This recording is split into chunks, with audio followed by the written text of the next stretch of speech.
Hey everyone, I hope you had a great session with mentors during other sessions.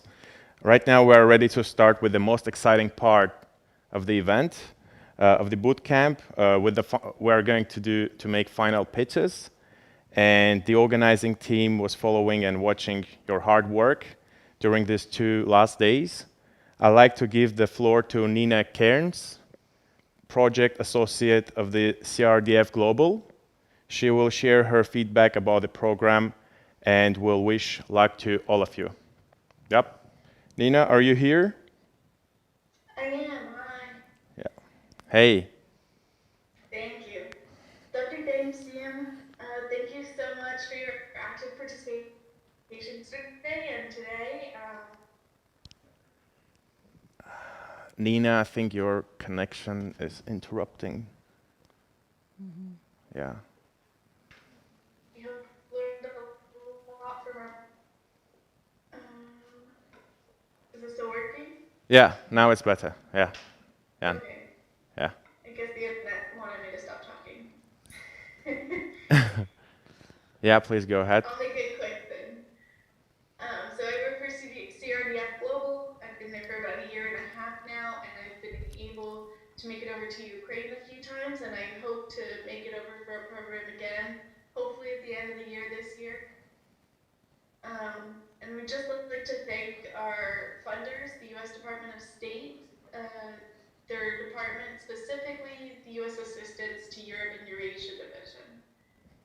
With their funding, we implement all these different programs, such as this one with Science and Technology Entrepreneurship Program, to assist emerging startups, refine their business development strategies, and connect budding entrepreneurs to local and international investors.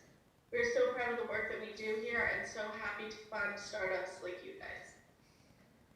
And we'd also like to thank our local partner, Ukrainian Hub, for all their amazing work in putting this together. They've done a great job and worked so long for doing all this. So Alessia, Mick, and Tamara, among many others, thank you so much for your hard work here. And lastly, let's talk about the more exciting things, the prizes available. So there are 3 prizes available. And these are going to be in the form of grants based on your 3-month growth plans that you've been doing for homework. So these plans will be used by us to make sure that you're staying on track, you're developing, and you're doing a great job in doing so. We want to hold you accountable and make sure that you are succeeding in these goals. So the prizes will be first place, a $12,000 grant, second place, $10,000 grant, and third place, an $8,000 grant. So without further ado, I'd love to get started with the pitches and send it back over to our great moderator here. And can't wait to hear from all of you. Thank you. Thank you, Nina. Thank you. Thank you. Yeah, thanks. Now I would like to invite to stage representative of our venture partner, employer brand manager, Sigma Software, Svetlana. Yeah, hey Svetlana. Oh, so great to be here today. Hi everyone, I'm from Sigma Software Company. You probably know we are a software developer, Nordic tradition, Ukrainian spirit, and superior software. Why we're here? Because we've got a project and an ecosystem, Sigma Software Labs. It's a project that helps to Ukrainian startups and small service companies who are ready to develop their own product.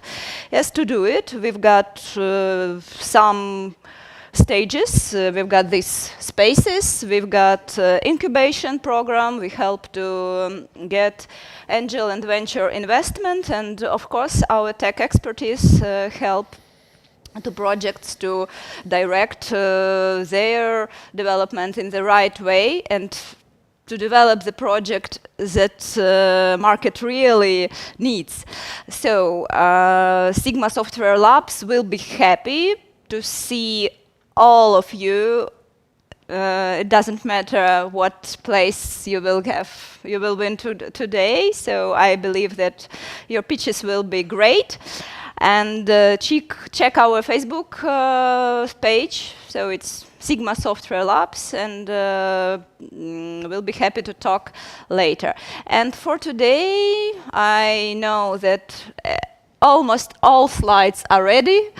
and I believe that your hearts and brains are ready. So good luck with your pitches today. Good luck with all your endeavors, and never stop.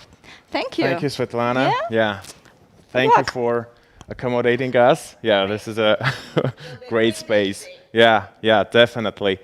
And yeah, so dear participants, I'm happy to tell you that this is the final kind of a pitch event again.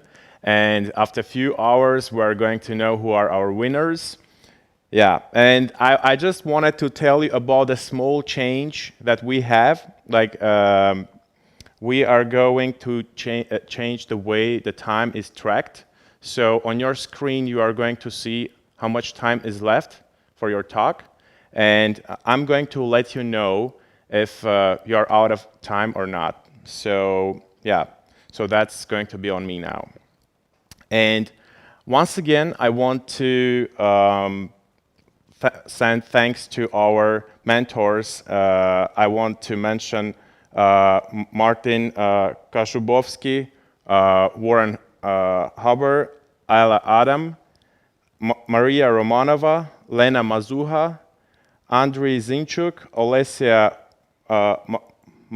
Malevnaya, Lyubov Guk, and Mick Safron.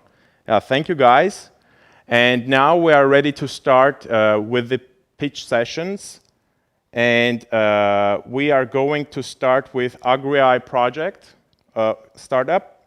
And Andriy, if you are with us, you can start with the pitch.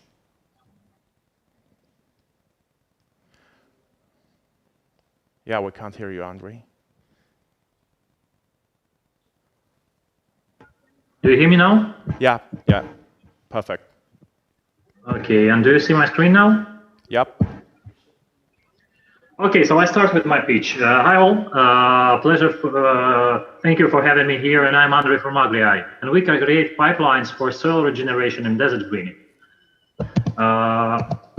Okay. As you know, arable land per capita is decreasing due to population growth and soil exhaustion. So there will be demand for 1 billion hectares created in the nearest decade by UN projection.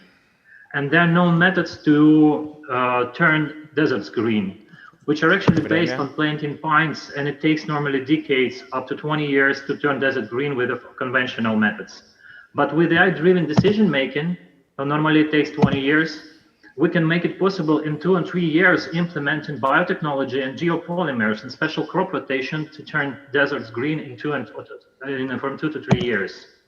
So Agri is a complex solution utilizing satellite data, artificial intelligence, and biotechnologies, which is combined in synergy, which takes desert greening 10 times more beneficial and turns them into the interesting investment opportunity. But this is our roadmap. We started 2017 with just helping farmers, and now we have 3 pilot projects in place, running of 5,000 hectares globally worldwide, and 1 successful exit in Sudan with 160 hectares and $400,000 project sold for investors' benefit. So we have 2 business models in place. One of those is conventional software as a service with a freemium model with 10 euros per user per hectare, serving needs of small farm holders and stakeholders of supply chain of agriculture.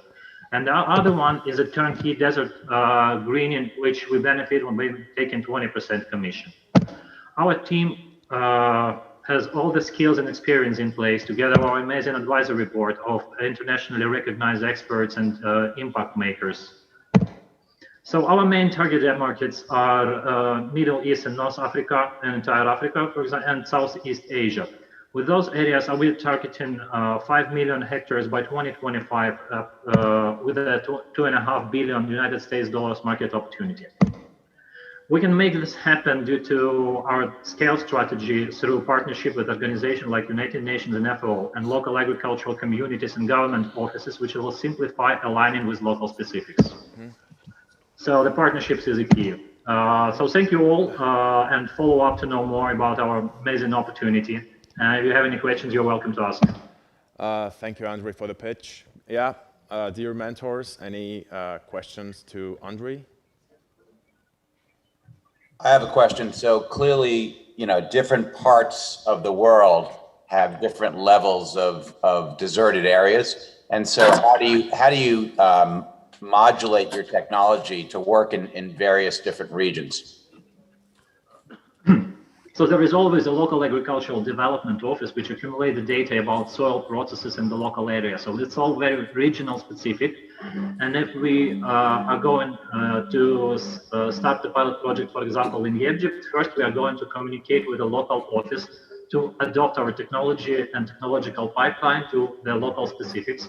And normally, for example, the sandy soils requires more soil conservation techniques using geopolymers to stop soil movement, and rocky soils require other way around different specifics on securing the land, and they require more biotechnology to accumulate the soil microbiotics. Any more questions? Thank you. Yeah, I have one. Can you remind us again what your protectable asset is, what your intellectual property or other barrier to entry for others doing? Yeah, okay, sure. We have 5 patents in total pending for now. We have the patent for 2 patents for the soil moisture models and the climate prediction, and then we have the most important one for the automated pipeline generation for desert greening. So those 3 are our key assets, and we have 2 more patents for collecting remote sensing data from the satellites. And are those international patents? Yeah, they are. They are. United States based by the Delaware Corp. Oh, okay, thanks. Any other questions? Any more questions? Can you speak a little bit more about your management team and their experience and how relevant it is to what you're trying to execute? Okay, so we're busy with this for about already 5 years, and our first product was artificial intelligence to serve farmers' needs, targeting mostly small farm holders in the risk agriculture areas. We have a big success with that one, serving now 2.5 million customers with a non-profit in Bangladesh, India, and Pakistan, and some in Southeast Asia, in Malaysia, and Indonesia. So that was this is our agricultural background. Me, myself, I was engaged about 8 years ago in the grain trading, participated in all the parts of the supply chain from the field to the customer, so I know how it works very precisely. Besides that, my co-founders, Daniel and Sergey, are consulting huge agricultural corporations on their business processes and how they place their economic stuff in place, so they take most operations and financial roles. With their experience, which is very relevant, and regarding our advisory board, so we have advisors in artificial intelligence, ethics, and application from the United Nations, who is Ruman Choudhury. We have Toita, she is not on the list, but she operates 360 Clean Tech, which helps us to scale through the Middle East and North Africa areas. So we have quite a strong team to make it happen, actually. Thank you. If I may, you have 2 very different business models, one that concentrates on individual farmers and one that seems to concentrate on much larger government enterprises. How do you see that going forward? In 5 years, do you continue to have those 2 very different models? No, of course not. So we are now on the track to place one of those. We have to choose.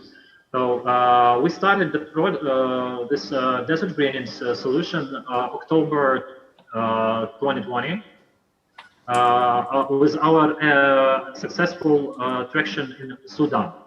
So we are going to place both and see which one is better and which one allows us to scale more flexibly, and then we will go on with that one. Okay, thanks. So it's an experiment, actually. Yeah.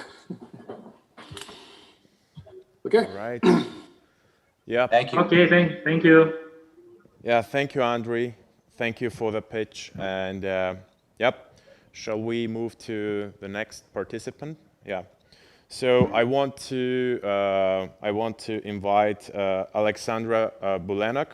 She will pitch for Atmosphere Enterprise. Yeah, Alexandra, are you here with us? Yeah, I'm here with you. Thank you so much. Glad to see you all. One moment. Okay. Wait. Do you see it well? Yep. Thank you so much. So, can you please put 3 minutes again? Because I didn't start yet. Is it done? Hello? Yeah. I'm ready to start, but I saw that my time is like running out, but I just put it put it this slide. Okay, All right, so that will be done. You can you take your time. You have your 3 minutes. Okay, so let's just be fast. Yeah, during these 3 minutes or even a bit less, we'll dive into the universe of science and weather. I'm Alexandra, and I'm happy to present you Atmosphere, a data processor for on-site weather prediction and air quality monitoring for businesses and communities. Among a variety of applications, we chose solar energy as the first market. But let me explain you why. So here we have our station with an installed capacity of 10 megawatts. As a part of the renewables markets, it receives lots of investments and drives the clean energy transition.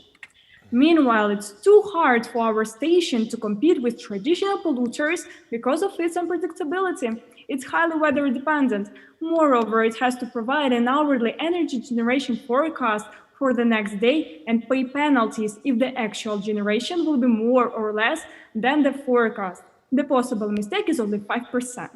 So the sum of penalties will be approximately 8% of the revenue. Here is the moment when Atmosphere is going to save the solar stationers, let's say so, money by providing them predictability. We help solar energy producers become energy market champions. We offer a service of local weather and power generation prediction for solar power plants of capacity more than 1 megawatt. Stations will receive predictions 24 hours ahead with hourly adjustment. How do we achieve locality? We achieve locality by creating a meta-grid of our own meteor stations. This data is combined with the data of external weather sources, archives, and the data from the station itself. So who is our customer? I guess you already understood that we target solar station owners, also engineering and financial departments. They pay $28 of subscription fee for 1 megawatt of installed capacity. So yeah, local predictions are not that easy, but we are ready for this challenge. Most competitors use satellite data, which isn't real time at all. Another main source are global meteor services. As a result, an error of the forecast is at least 15%. The first market we want to conquer is Ukrainian one. Our target is more than 300 solar plants, and the next steps will be European market. Currently, we have our meteor station and basic algorithm ready. Also, our patent is in consideration. We are also looking for programmers and meteorologists to get started with our pilots. And the first one will be in the Chernobyl exclusion zone, and that is what the grant will cover. Afterwards, we are going to set out the next one for solar stations and go on with our negotiations for our city solutions.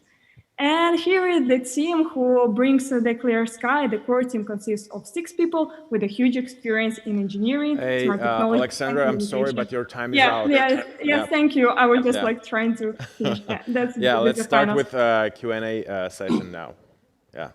You did a great job. You mentioned that currently the error is about 15% and yours is about 5%. My question to you is your technology cost effective to get that additional 10%? So how much benefit are you really providing for the amount of money that it costs?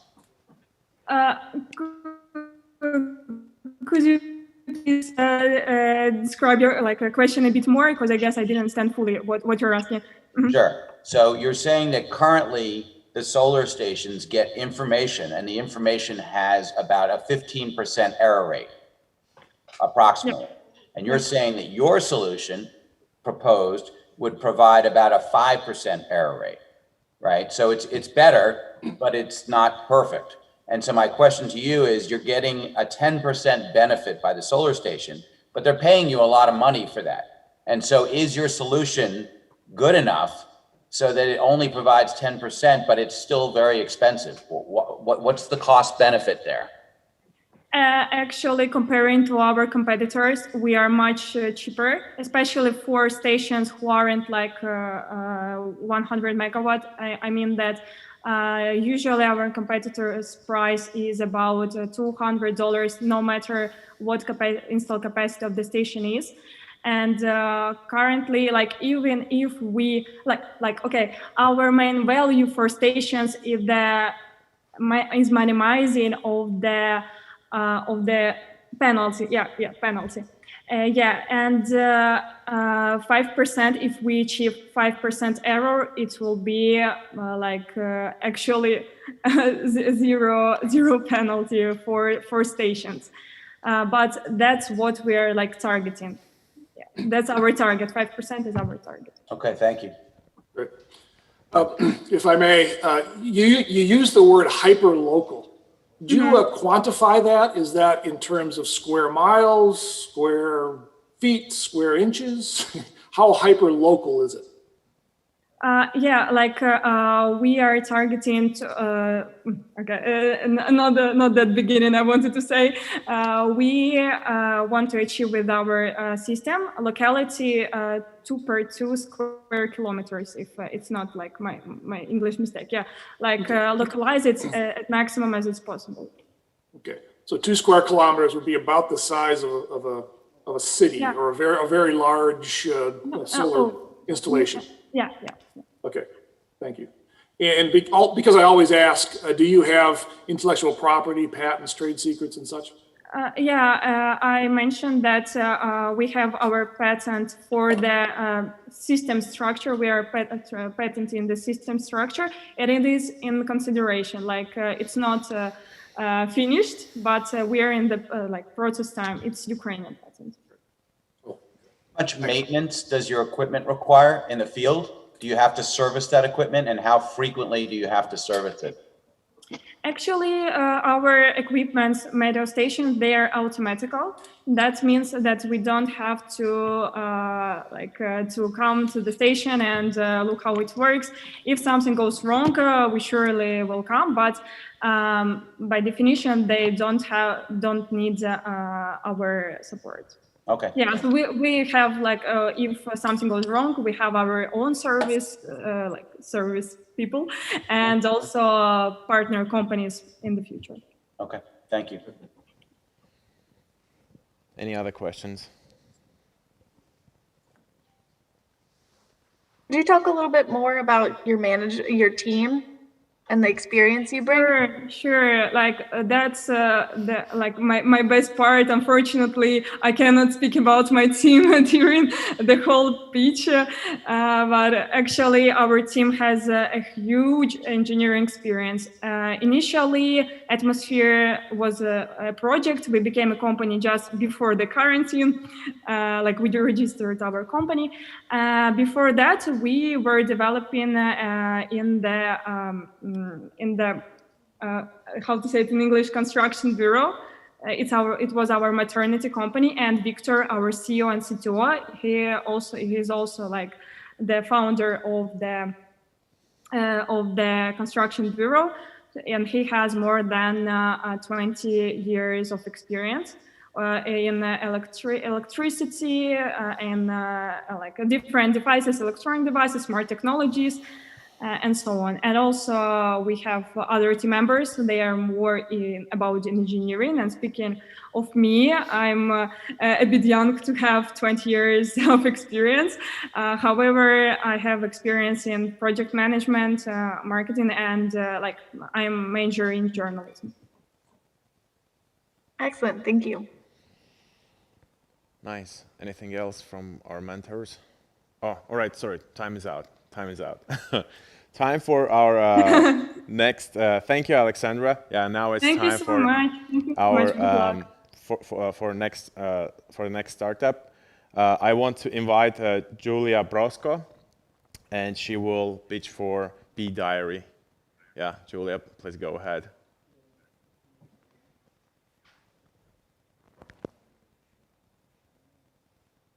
We can see your screen actually. You can start talking. Hello? Yes, you can hear me. Yeah. Perfect. Now we can hear you. Okay, we can. I need training. Yes. Okay, I ready to start. If you're ready. Yeah, go ahead. Yeah. Okay, hello everyone. It's Julia Brosco, COB Diary. It's mobile assistant for private practice in beauty industry. We have 100% repeat purchase rate from our first paying users, and let me explain why. The problem of industry we focused on is no special solution for private practice. Most often solutions created for large beauty centers, it is expensive and complicated. Rest from them too general and do not take into account specific needs of industry. Really actual alternative is paper protocols, and they take a time to filling and need a place to store. Our solutions is B2B SaaS in mobile application, which functionality, planning management, procedure recording with photo, and CRM functionality. Its key points in workflow, our target audience.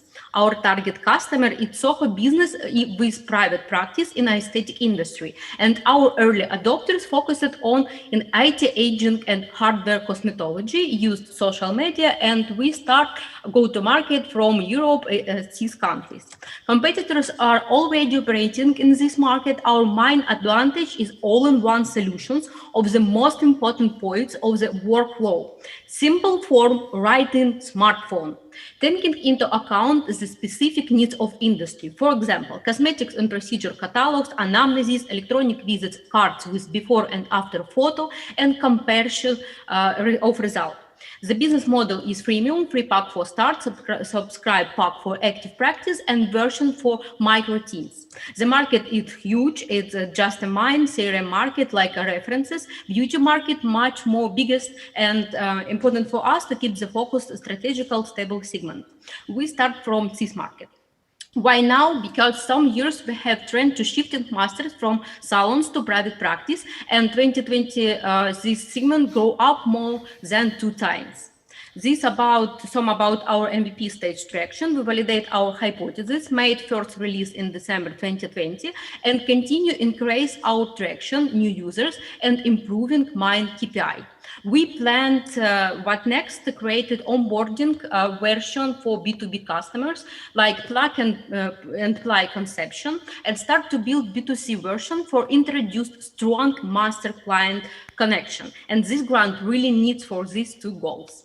We work with professionals, a talented full stack Dmitry, and with advisors we have experience in market and passion to create a great product.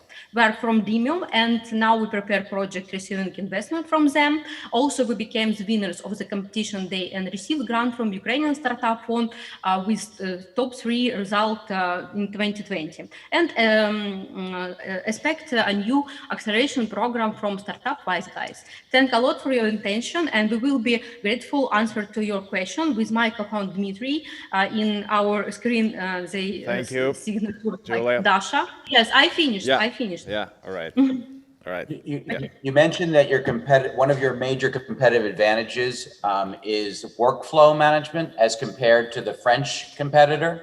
And my question to you is that easily replicated, and is that proprietary? So how unique is that advantage to the competitor in France, and is there anything proprietary about it? Yes, of course. Thank you for your questions. Yes, flow in our solutions, it's like solutions in French brands, but we have a version for end clients and another type and level connection. Masters and clients. This type of solution doesn't have this opportunity, and they don't plan to create this. We made another type of solutions with really biggest perspective to be infrastructure solutions for beauty market. All right. Hey, so a similar question. How do they do their work now? What tools do they use? And so what is it that they're replacing with your system? I want to show you my backup slide. It's our research, our market research with our target customer. They use often they use a paper, Google Disk for photo, and match paper client cards with photo in Google Disk, and these are horrible because you have a paper card and don't understand this nose or this lips by who it's from. You can merchandising this data with calendar, but you can match with client card and and anamnesis. It's really important for this type of procedure. It's about health, not only about beauty. And our target customers now really often use matching two types of solutions: paper plus cloud storage. And it's not really relevant solutions for their needs. Any other questions? I'm waiting for the other mentors to jump in here, but can you explain to me again why the large competitors don't simply do what you do and maybe do it better? Yes. We after our sessions, with Dmitry, we refresh our thinking about this. And when we start create these solutions, we plan to in the future create our own AI algorithm based in photo, because we work with photo data, and attract our customers, create with us new AI algorithm for improving their qualification and take non-copyable competitive advantage for us and for our solutions, create this competitive advantage with our customers. And I understand it's can be realized because now we prepare some features or some specific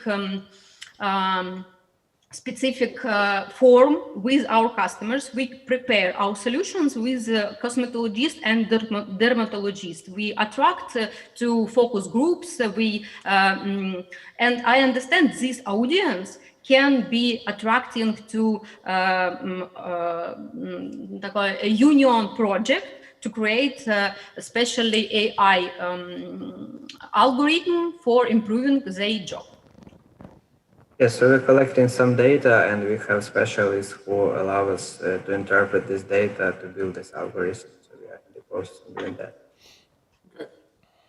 Yes, it's our CTO, Dmitry. Okay. Thanks. Thank you for your questions and your time. Thank you, Julia. Yep. Now let's give a stage to Yuri Dron from Beehive Door. Yep. Please go ahead. Yes. With the pitch. Yeah. Oops.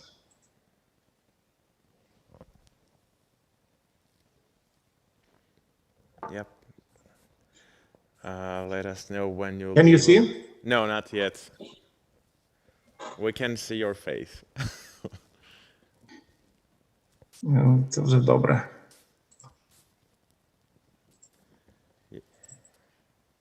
And now? No, yeah, now we can see it. Yeah. Maybe you can start from the first slide. Yes, I'm ready. Hello, my name is Yuri Dron and startup Beehive Door. Well known that without bees we cannot survive.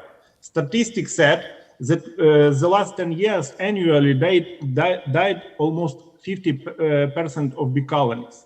It's very dangerous and we simply can lose our food. This is a screenshot from the video where the old beekeeper cried in panic. In the nearest field sprayed a killing pesticide, so he must close his hive, and all his closed bee colony died from the stress and overheating. If he opens the hive, bees will die from poisoning.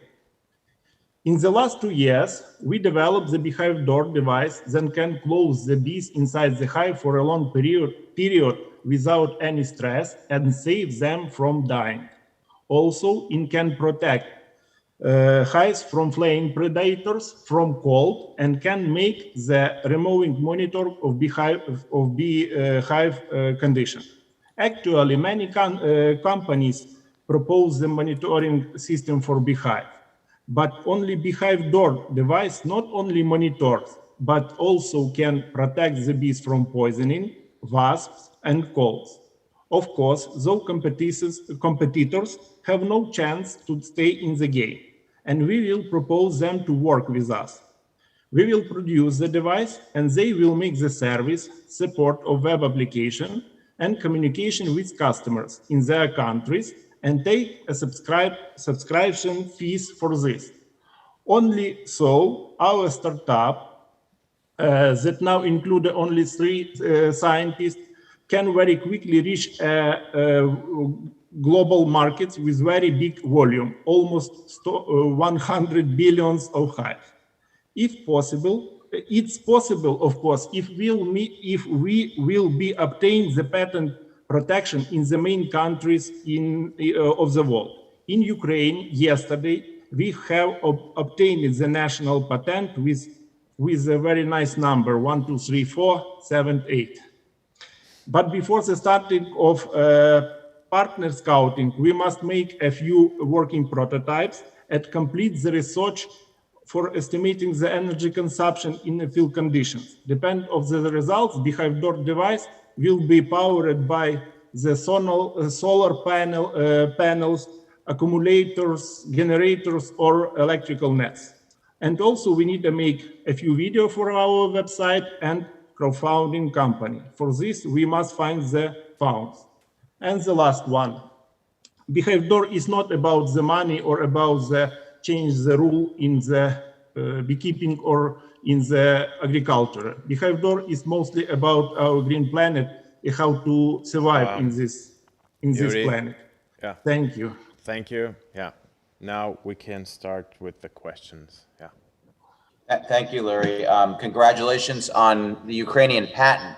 My question to you is, can someone create a door that's different than yours without violating the patent that you received? So is there another way to create that door that doesn't violate the patent? Or another way to ask the question is, what exactly is the patent for? What is the patent specifics that protect you?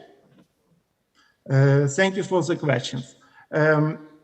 If you simply close the beehive opening, the bees have a very big stress and looking for the exit and overheating the hive, and very usual kills themselves by overheating.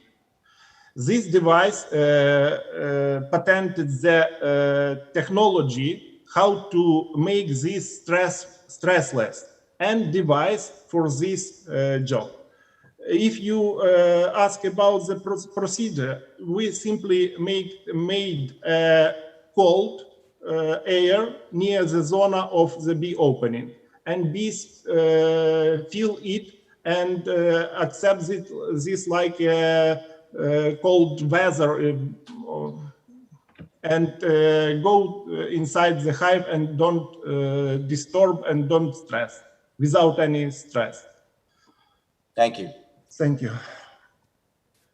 I may, first of all, much better presentation this time than yesterday. I think you really listened to the mentors, and congratulations for doing a much better job. Tell me a little bit, let's assume that the product works and that people like it. How do you market this on a broad scale to the beekeepers around the world? Market is very big. If we consider this situation, this device must be in each beehive. How we will try to reach the market? We will ask for cooperation with the company who already sold the monitoring system for beehive. Okay. If I am correct, understand your questions. Yeah. Yeah. So you're looking for a strategic partner to help you get into the market. Is that correct? Yes. Okay. Thanks. Good. Quick question. I agree. Your presentation was delivered very well today. One question I have is about the production. Who do you partner with to produce the door, or do you produce it yourself? We produce this MVP I am produced this by myself, and we don't have any found yet.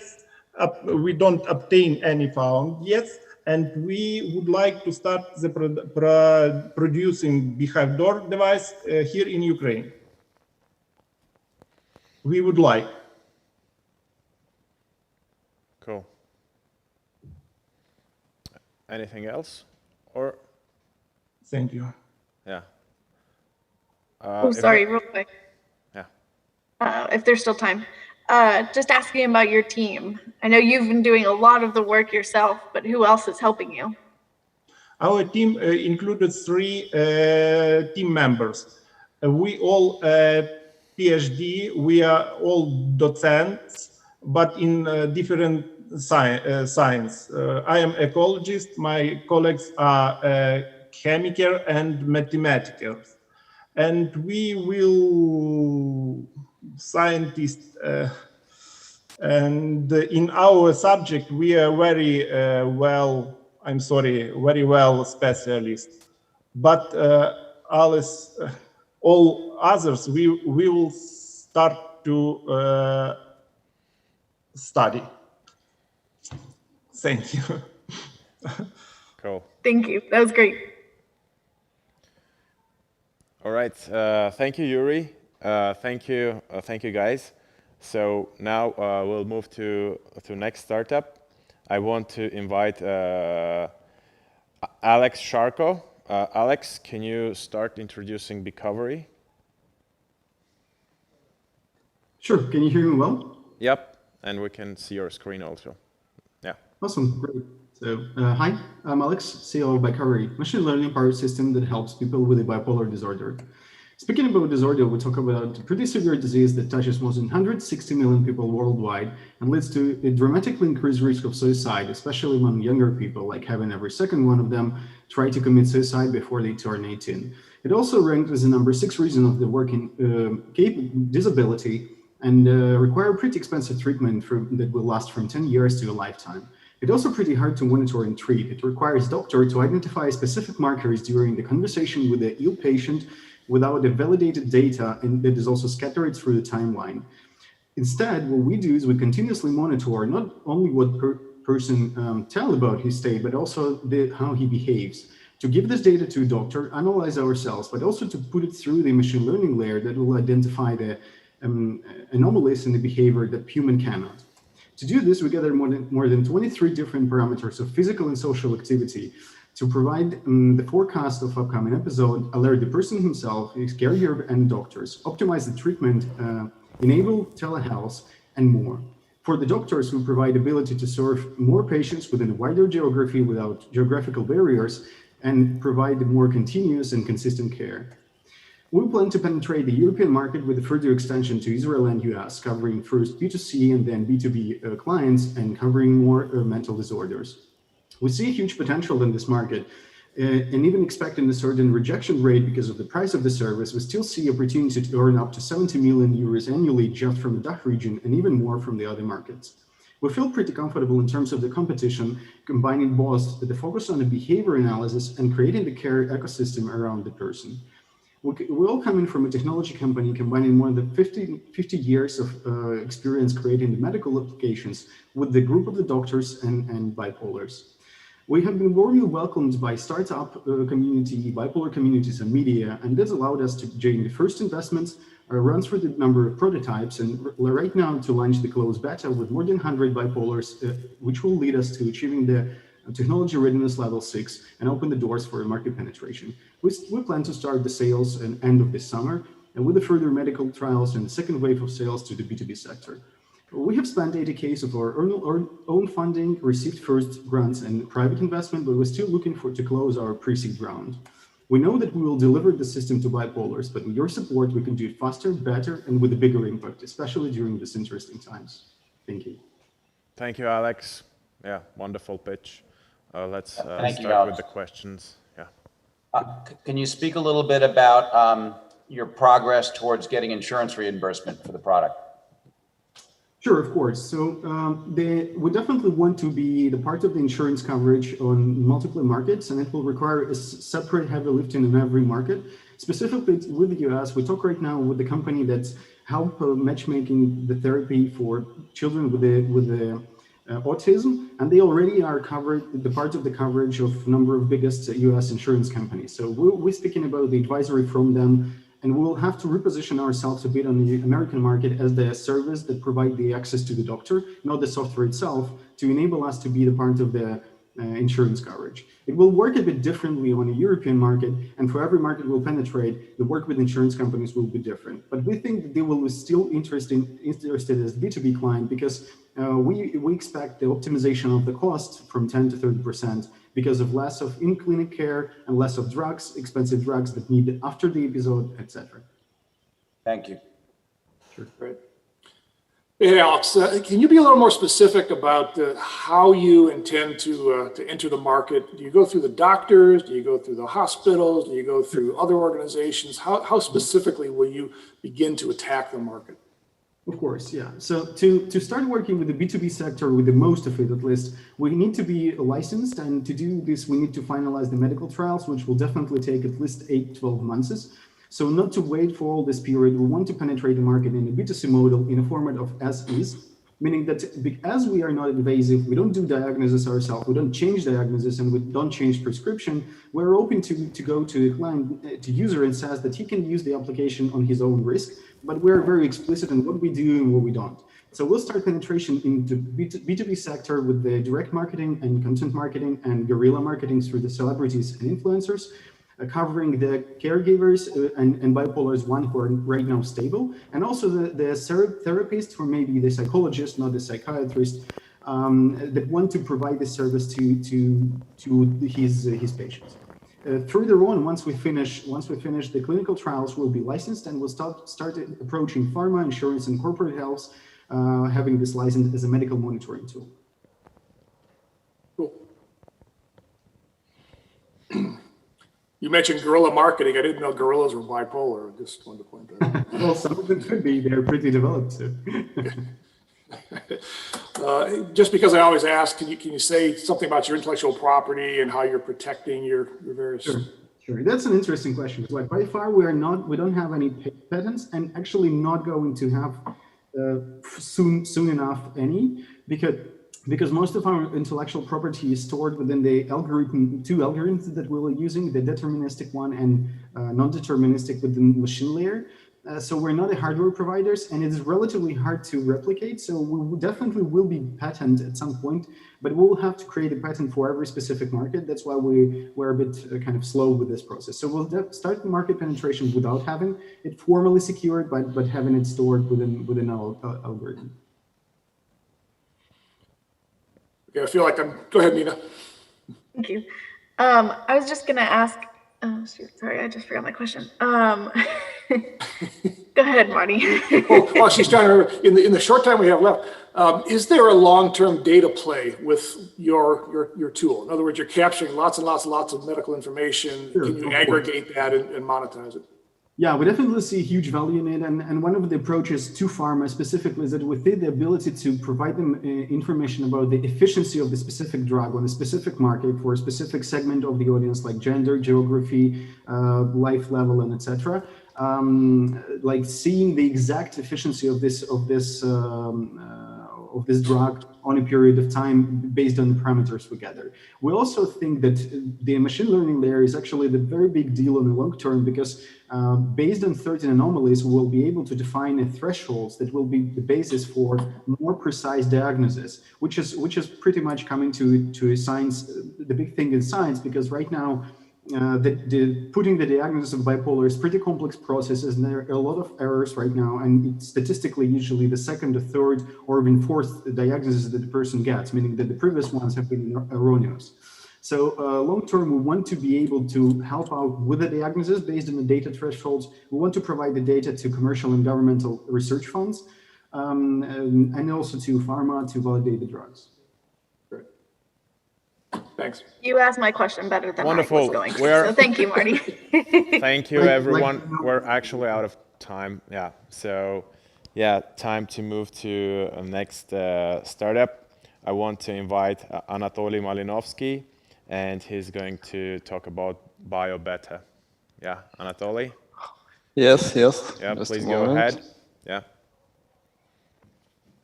Okay, just okay. Do you hear me? Do you?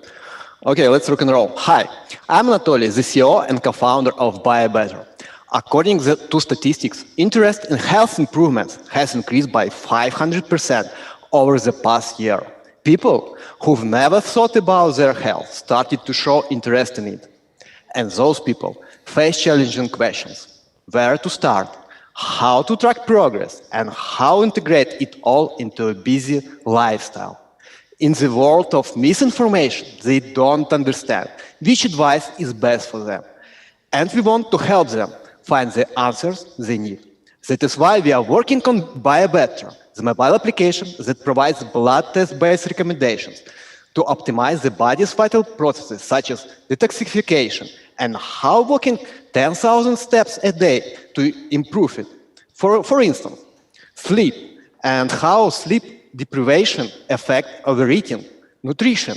We draw up an individual meal plan, physical activity, and how strength exercise are harmful for someone and should be replaced with cardio, hormonal status, and how to improve insulin sensitivity in simple steps, stress, how to simple breathing exercises can help reduce its levels, and hundreds other recommendations that depends on particular case. We use only scientifically proven methods and knowledge in medicine. First, we collect a detailed analysis and provide a list of necessary blood tests. Based on its results, we create a clear step-by-step recommendation plan that enables our customers to improve quality of life, reach peak performance, and slow down the aging process and prevent diseases. The market is huge and growing and 35% annually. We are targeting $1 million in annual revenue at the end of year 3. Currently, we make money from subscription and are considering other monetization ways. Of course, we have competitors, but unlike them, we provide the unique detox system for everyday usage. We offer a step-by-step plan to optimize vital body systems, and our goal is to bring the body to peak performance. We spent 7 months on customer development and validated our idea, receiving about $9,000 from our users, using only Google Forms, Google Documents, and Messengers. And only after that, we started the automated solution development. Now, the first part is our product is ready. We are testing it in our users. We plan to finalize the main functionality in the summer and enter the UK market at the end of the year. We have a strong team with experience in pharmacy, biohacking, medicine, business, and software development. To make it happen, we need $150,000 for development. Thank you, and I'll be happy to answer your questions. Yeah, let's start with the questions. Thank you, Anatoly. Your competitive advantages compared to your other competitors. Can you speak about how easily your competitors can create those features and functionality? Thank you for your question. It's our algorithm is really hard to implement. So it's need to a lot of time and a lot of clinical cases to replicate it. So it should be like it's a system that it's AI and ML machine learning system that really hard to duplicate, of course. So you had to basically do a study of a number of different people in order to figure out what was the basis for this algorithm? Basis this algorithm, of course, we take the data and structures there based on type of clients of our clients and their blood test and create groups. And when we see like the similar results, we can provide our solution. Okay, thank you. Interesting. Yeah, so do you imagine that this is an app that people will use for the rest of their life? Or do you imagine that at some point they develop the good habits, they feel better, they don't need you anymore? Which of those is more likely? Excuse me, I didn't catch. You mean how long they will be used? Yeah. Oh, currently we work about 1 year, and currently our lifetime value is about half year. But we are working on like upselling and additional proposition for customers that they buy, for example, another plan with low amount of money, but for the long period, something like that. Okay, thanks. And for the blood test, are you requiring people to send in their blood samples, or are you asking to get the results from their doctors? Our customers can take blood tests in any laboratory and send to us. Okay, great, thank you. Any other questions? All right, Anatoly, apparently there are no other questions. Yeah, thank you very much for the pitch. Yeah, let's move to the next presenter. I want to invite Oksana Abaronova. Sorry, Abaronova. And Oksana will talk about development of NIR separator for separation of mixtures of polymers. Yeah, this was a long intro. Yeah, so Oksana. hello to everyone. Can you hear me? Yeah, we can hear you. Can you share your screen? Sorry, can you? So, yeah, sorry? Yeah, can you share your screen? Can you see the screen? Not yet. Actually, the screen should be shown, no? Not yet? No, we can see you, but not now? your screen. No. Just a second. Let me start one more time. All right, just try now? again. Can you see it now? Because on my screen, I can only presentation. Have to start sharing. You have to go back to your Zoom. No, I pressed. No. Can you just... Okay, and I share it. Okay, now it's loading. Yeah. Okay, so I can it start, is still... actually. Yeah, perfect. Go ahead. Yeah. So as you understand, I represent a company, and we will speak about separator for separation black plastics. As you may know, because I mentioned yesterday that we are a producer of equipment, and equipment included for separation of plastics. We visit many companies in the world, but first of all in Europe. Just 2 days ago, I came back from the last trip, visiting many companies in recycling area in Europe. So we know from horse's mouth the problem of separation of plastics, and we have experience in that. We are in cooperation with the scientific institutions all over the world, and our lab separators are in France, Italy, even in India we have some lab separators. Also, we have a tremendous amount of tests done by our technicians, and we have a lot of equipment for separation in other fields, not just plastic. We know that the problem of plastic recycling are more than huge nowadays, and the biggest problem, as I was mentioned, is the separation of black plastics, because existing modern technologies, not only by our company but by different companies, already developed, and we can solve this problem of plastic separation, but not black one. Last year, we were winners of UNIDO project as a company who developed a near-infrared separator for plastic separation, but not for black. And having this separator on the market globally and in Europe, it can increase sales, not sales, but the problem of black plastic separation in totally, in all plastic separation from 40 to 90%. We have already our clients in Europe, and for example, like Galoo Plastics, France, GB Ecotex, India, Plásticos Escanero, Spain. So we know this problem very well, and we understand that only comprehensive solution can help us, not us like company, but all of us to save the planet from pollution. So actually our partners in Europe and all over the world can help us to sell this equipment, to promote this equipment, and to save the world.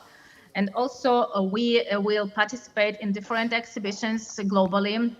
Of course, our main market niche is Europe, but no, we are speaking about globally, because even in the United States, we have now 3 separators of our production.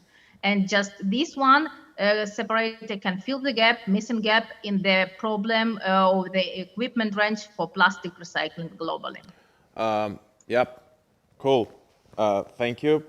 Oksana, time is out. Now we'll move to questions. Yeah, please. Thank you, Oksana. Is there any regulatory issues that are coming down the pike that you see in Europe or in Asia and the United States that will force basically countries to start separating black plastic? If not, then my question is, what is I mean, obviously we all want to save the planet, but there's all different ways we can save the planet, lithium-ion batteries, et cetera, et cetera. So what I'm trying to figure out is what makes this way to save the planet a priority?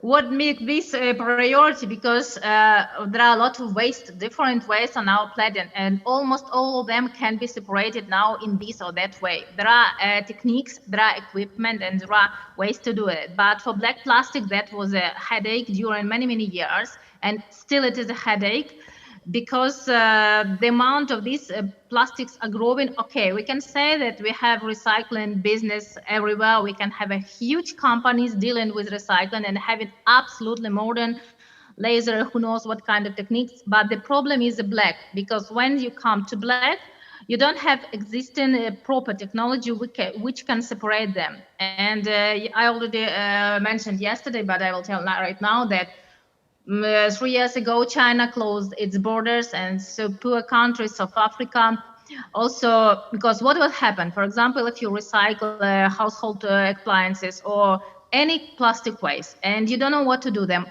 or you don't know how to recycle them, or you are just recycle them but don't want to go so deeply, you send them back to, not back, but you send them to China or wherever, to Africa, Togo, or these countries, poor countries, and they store them through into the ocean, burn, or do who knows what, but not properly done.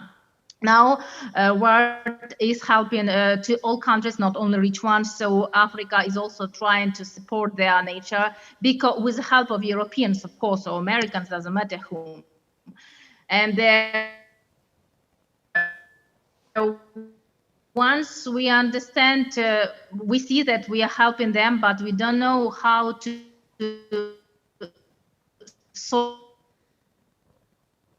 them out because of black. Black cannot be sorted, but existing method of because what we have now, even our company cannot detect black difference in black polymers. Maybe I didn't reply you in correct way, but you can ask. Let me try another tack on that one. Who actually buys your machine? Is it a recycling? Recycler. Is it a government? Is it a company, a private company that buys it? Actually, our customers are companies dealing in recycling. Mainly, of course, they are private companies. But of course, some of them are supported by government. We have equipment in all over the world, not in every country, but in many countries. So depending, but mostly that's a private company, supported very often by government. Okay, so when a private company buys your product, are they hoping to make more money by doing that? First of all, they are going to make more money, but that is not an important issue. The important issue is that now we are speaking about environmentally friendly everything. We recycle paper, we recycle whatever we want. And they are interested not only to recycle to earn money, but to support themselves.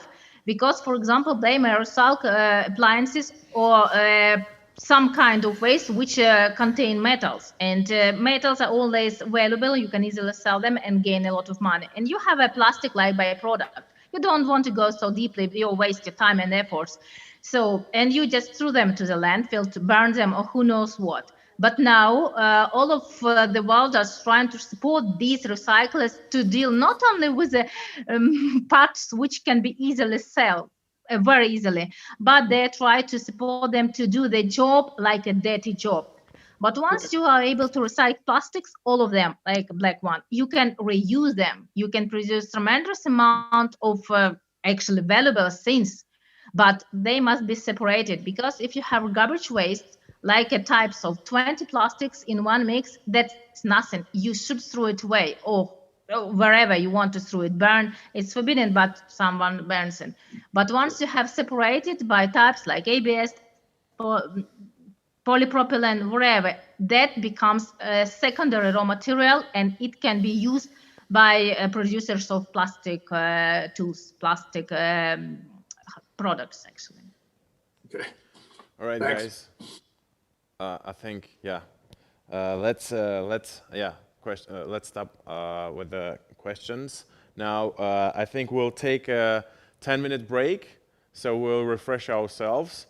But I want to say to next participants, please prepare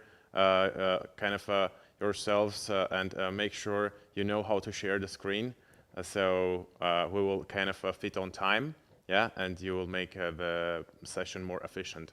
Yeah, cool. Now let's get a 10-minute break. Yeah, thank you.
All right. Welcome back, everyone. Again. So let's continue with pitches. Now I want to invite Andriy Manuilov. Andriy, please go ahead and pitch ion sanitizer. Yeah. From water. Yeah, hi there. Yeah, we can see you. Now, can you share your screen? Yeah, sure. Okay. Here we go. Hi, everyone. We can't see your. I can't see your screen. Is it shared? It's shared for the people online. It's working. Yeah. Well, hi, everyone. We are Ian. I'm Andrew, co-founder and CEO, and we know how to create sanitizer from water in seconds. We built a scalable technology and put it in portable device because germs kill. It's part of their nature and we cannot change it. So we have to fight them. We must wash our hands, but soap and water isn't available outdoor. So we have to use some portable solutions. And here's the options. Wet wipes and different chemicals in single-use plastic bottles. Is it effective? Yes. Is it portable? Absolutely. But is it cheap? In my hand, 23 grams of single-use plastic, and usually it's used for a few weeks, and then it becomes a waste and go to our ocean for 400 years. It's too high price because every minute, 100 of such bottles become a waste. We cannot afford as single-use products anymore, and that's why we built Ion. Ion, it's portable and smart device that creates sanitizer from water. Sanitizer that doesn't have a smell, doesn't dry skin, and has no allergens inside because of innovative technology. We built this technology for more than 2 years and put in Ion more than 60 years experience in pharmacy, microbiology, science, and technology to build it as easy to use as it possible. Fill water inside, turn it on, and spray. It's really easy and really effective. We prove it in certificated laboratories for hundreds of times. And with this technology, we go to the hot market, to the global hand sanitizer market. And we offer to our consumers portable device that will create up to 3 liters of sanitizer. We offer a mobile app. With our mobile app, you can check your device resources, and when your iron run out of limits, all you need is to change one small part and get next liters of sanitizer again and again. Moreover, Ion is a modular system, so if one part broken, you can simply change it and use Ion again and again for years. We have traction, first B2B sale, and now we must to check our B2C business model, and we will do it on Kickstarter this May. And then we will test our device with users from United States, Europe, and Asia Pacific region. And when I say we, I mean a team of 5 that combine experience in core technology, in electrochemistry and microbiology, and in business and marketing. And together we will bring Ion to life. We are Ion. We create sanitizer from water. Thank you, and keeps your hands clean. Thanks, Andriy. Let's start with the questions now. So you mentioned that your approach is a proprietary approach. Do you think there are other ways that researchers can figure out how to create a portable sanitizer from water other than the way that you've done it? So in other words, how proprietary is your approach to converting water to a sanitizer? We build a new technology based on 2 main active components. First, it's silver atomic size particles, and second, it's reactive oxygen species. And we put this technology mainly in this cartridge, and it's very difficult to copy our main part because we print it by 3D printers under our control. So what about other technologies on the market or on the crowdfunding platforms. They work not on ordinary water. It's salt water. It's first, and second, they all are single use. So if one part, for example, sprayer broken, your device is broken. Okay, thank you. If you were to win the funds today, what are you putting them towards? What do you need the funding for? What are your next steps? Okay. So there are three biggest sources. It's IP and incorporation in United States. So we need to start a company in USA and protect our technology in United States. For this, we start our patenting work on non-provisional patent. Second, it's independent microbiology testing in GLP laboratories in the United States or in Europe or both. And third is a marketing. We need to launch our product on the market. So it's three main goals. And we're hardware, so we need to produce our devices. And it's maybe a fourth goal. Can you tell us a little bit more about your team? Oh, yeah, sure. So we have a team of 5 that works on a full day. I'm Andrew, and I have more than 9 years experience in water disinfection systems. I was a PhD student, but I choose to be an entrepreneur. As well, we have a very strong marketing team that have a relevant experience in business and marketing. And we have advisors and co-founders. It's Artur Martinov and Michael. Artur, he's a pharmacy doctor. He works on new drugs, and he's co-founder of ION, and he's our advisor.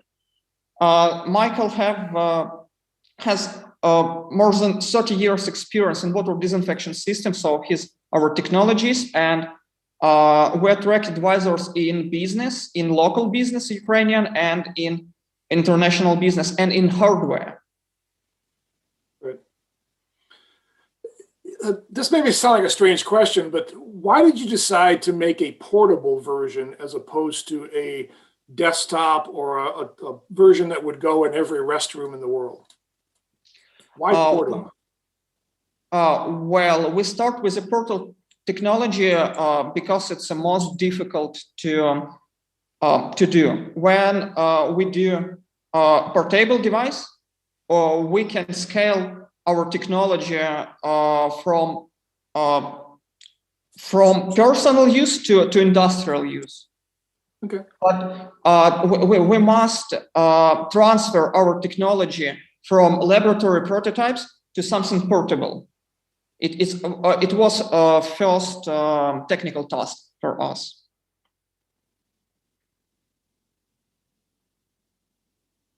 Sorry, time is out actually. Yeah, now Okay. let's thank you, Andrei. Let's move to the next startup.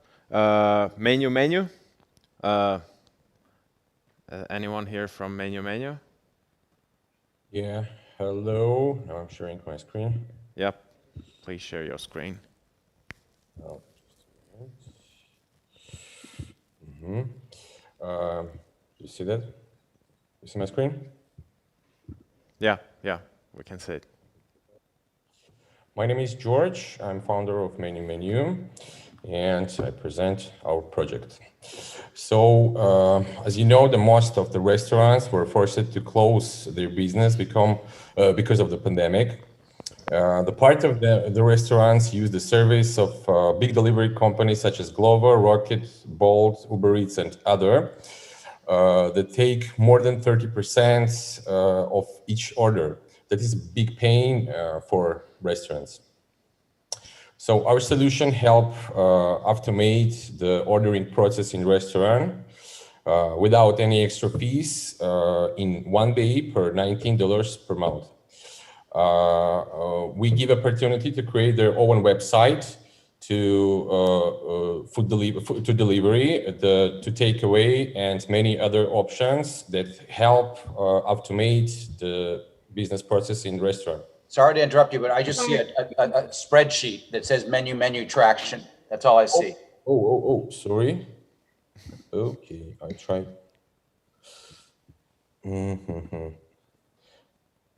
Yeah, I have a share option, but it's not full. Okay, I try. Now you see it? Yes. Oh, Is it okay. fine? Yeah, that's fine. Okay, so our target customers is restaurant and hotel in Ukraine and potentially in the world. We have several competitors on markets. The most popular is Choice. The Choice said that have 3,000 restaurants like clients, but it's 20% of Ukrainian market because the Ukrainian market is more than 40,000 restaurants in total in Ukraine. And why now? Because now is the best time to fast growing because the restaurants try to find us. And we're ready to start, and we just need investment for marketing. So next goal for us is market our product, and we have a complete team for that, and that's it. Thanks for attention. Thank you, George. Yeah. Let's start with the questions now. Yeah. It's not easy to get the attention of restaurants because, as you know, they're very busy, and some of them have extremely their management teams are very spread thin. So how do you get to the key decision makers in an efficient way to really sell your product? During the last 5 years, we create many solutions for restaurants. And that's the reason why we now make the SaaS service, because when pandemic was start, the many restaurants asked to us to develop some solution for them because they have a staff that can deliver some products around the restaurants, but they don't want to use some services like Glovo, like Bolt, because they take 30% in each order. So many restaurants call us and ask to give them the solution. And that's the reason why we create this product, this service. Thanks, George. The pandemic is eventually going to end. Do you expect restaurants to go back to the way they used to do business, or are you the new normal? I think when the I think restaurants start to normal working, but our service after pandemic, we don't focus on pandemic. Pandemic is a good time to fast growing, but after pandemic, the restaurants also have many problems with automate the ordering process. And we help the restaurants automate and after pandemic too. So it's no problem to us at our service. Thanks. I have a question. Can you tell us more a bit about your competitors and who are the largest one on the global market, and why do you think that you can do business better than they do?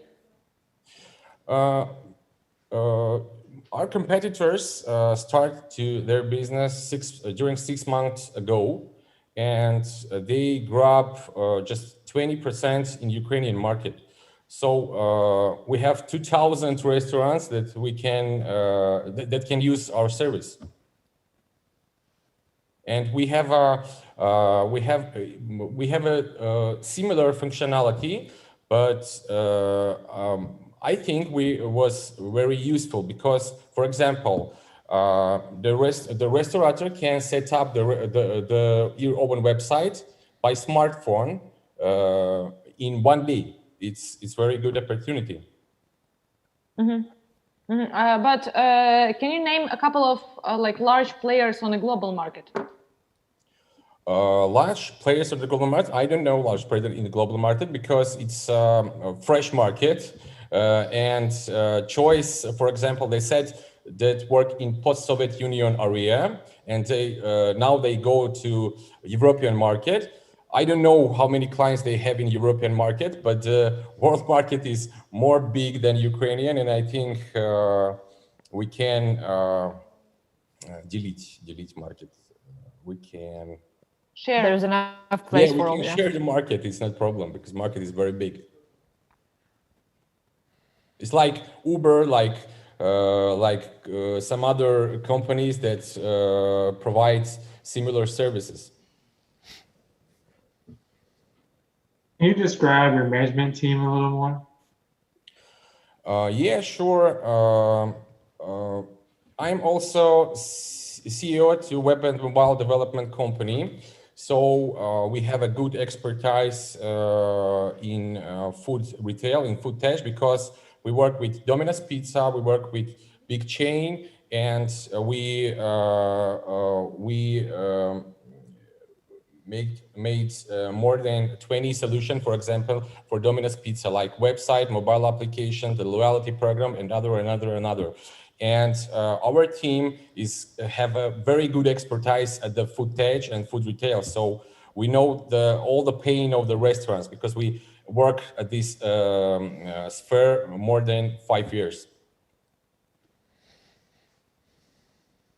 Cool. All right, I think Ukraine, our company. What?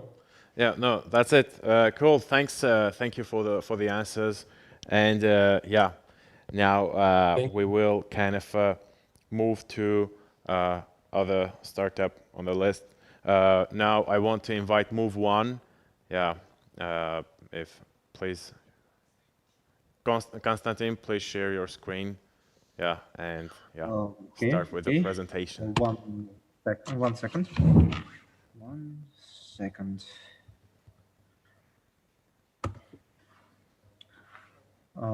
Can you see the screen? Not yet. No, yeah, we can see it now. Yeah. Okay. Can you hear me? Yeah. Okay. So let us start. Hi, my name is Yuri. I am a member of a team of the company Move One. Our startup is a company of producing electric scooters, Move One.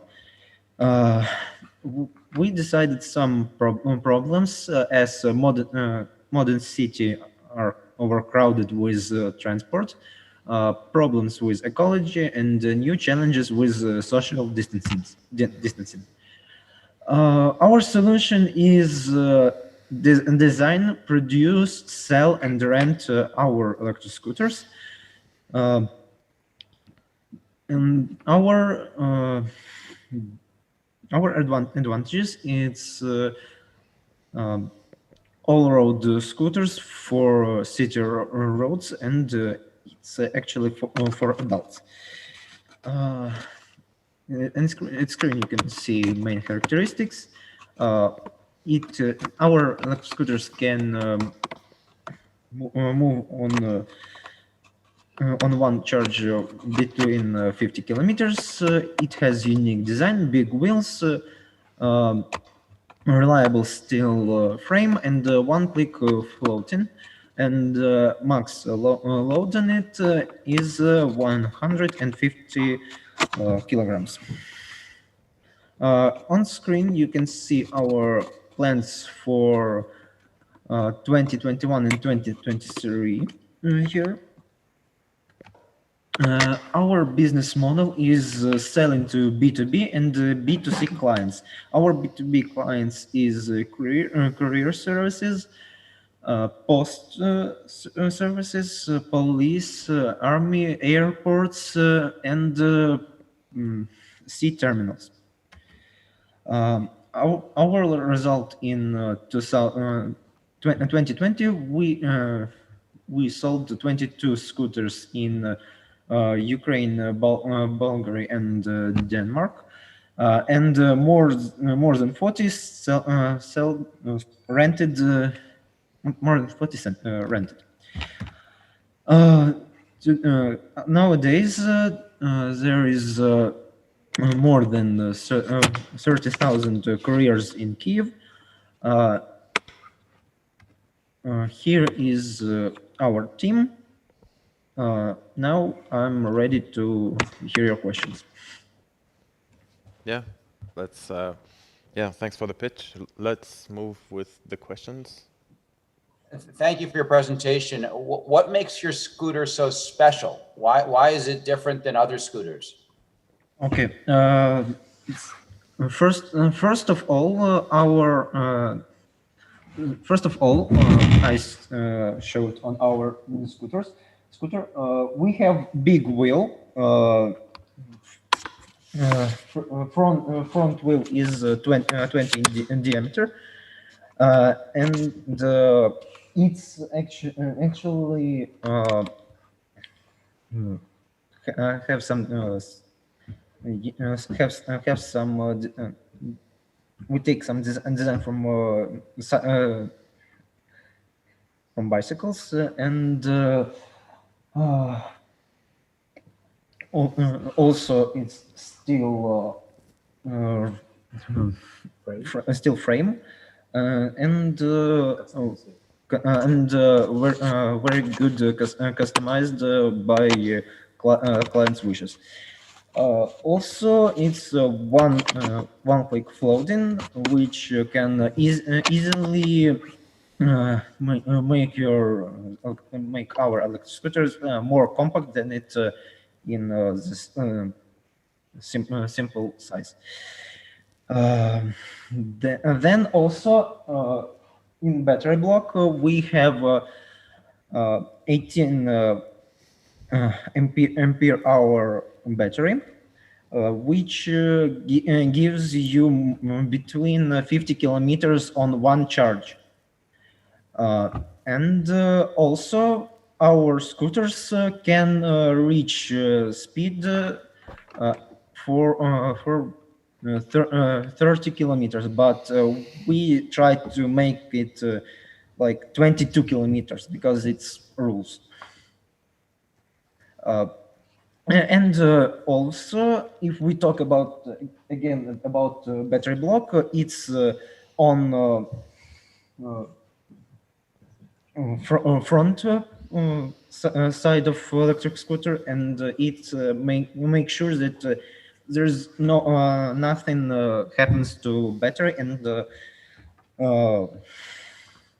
so maybe safer for it. Any of these features proprietary? Do you have patents or any technology advantage over other companies, or are they just design features? It's design features and some features with comfort. For example, on our scooters, you stand under the wheel center, so you may have some control under the situation on the road, and it's more stable in moving. So the process that you fell is minimized on our scooters, and if you fail, we guarantee that you may not have some consequences with your health, or if you have it, it will be not so big and not so horrible. Okay, thank you.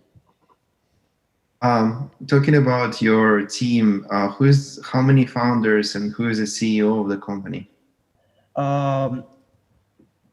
CEO of company is Konstantin Kiryachuk and Valentin Panchenko. They are actually founders working on marketing and of some constructing features that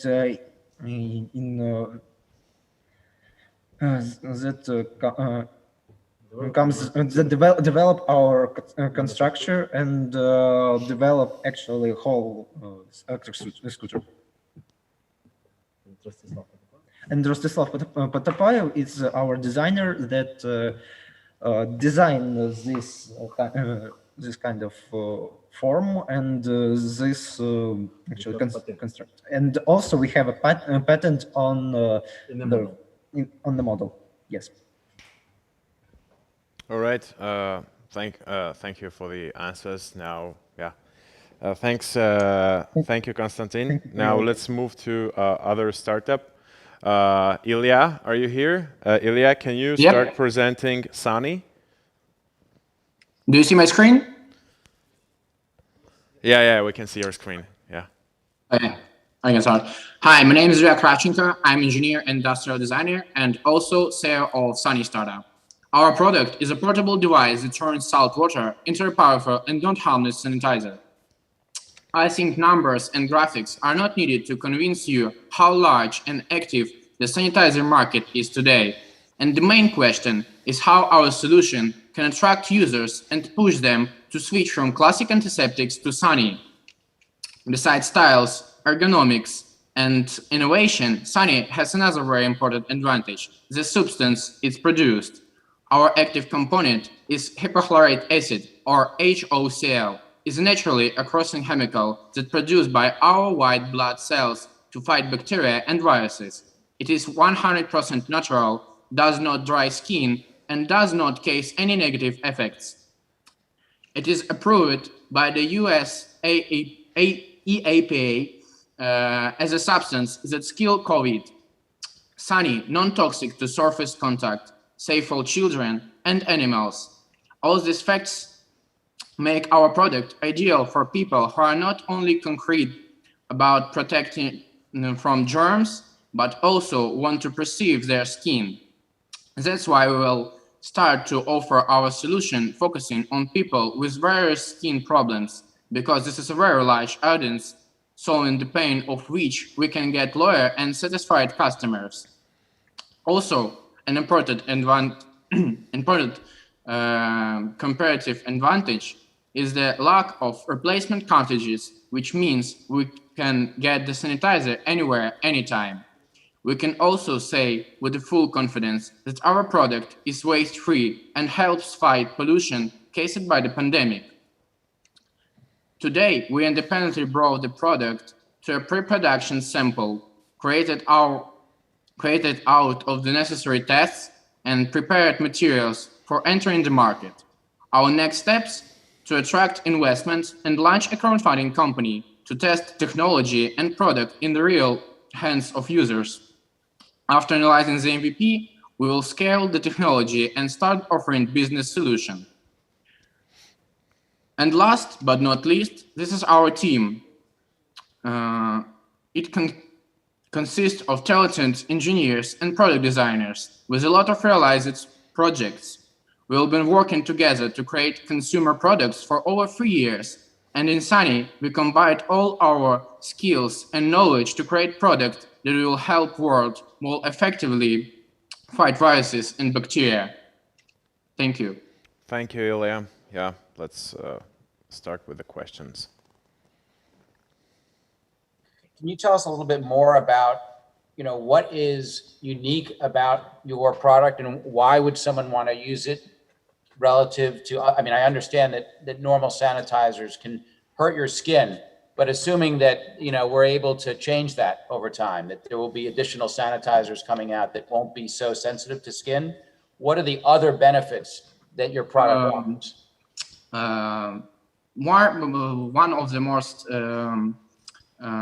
important benefits, you can use it anywhere, anytime. If the pandemic hits market and all sanitizers sell, you can just attach water and salt and have a sanitizer.